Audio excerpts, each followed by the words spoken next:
السلام علیکم ورحمت الله وبرکاتو. اختر د ټولو ډېر مبارک چې په لاره باندې تېرېدم.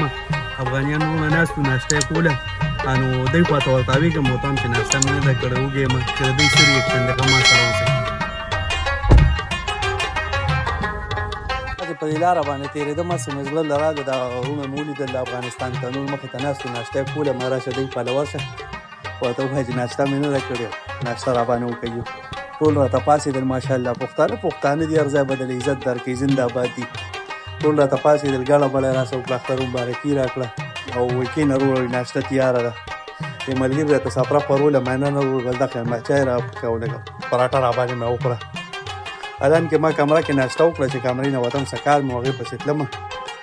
نو ناشته یې راته کېښوده، ښه مزه را. یو ملګري پکې اواز وکړ، ویې لکه وایي قهوه ورته ما چې وایي شودو چای ورته واچوه. دوی ته پته وي موږ شودو چای څښو. نو زنده‌باد دي، بریالي دي، دا د افغانستان وروڼه دي، تنور دي. هغوی سره کېناستم او چای راته کېښود او ما چای نه یو دوه ګوټه وکړو. الان کې ما چای څښلي وو، ورته مې ووایي دې ځای کې کیمره مې لګولې ده او ما بس ګپ مې لګوم. مې ویل چې تاسو څنګه ریاکشن خو سره نو ټول راسره ډېر په مینه میلاو شو. دا سلام مو وکړو، خوشحاله شو، لکه ویې خاندل که نه. پښتانه زنده‌باد قوم دی، خو خدای پاک دې دې سرخوړلو اتفاق نصیب کړي.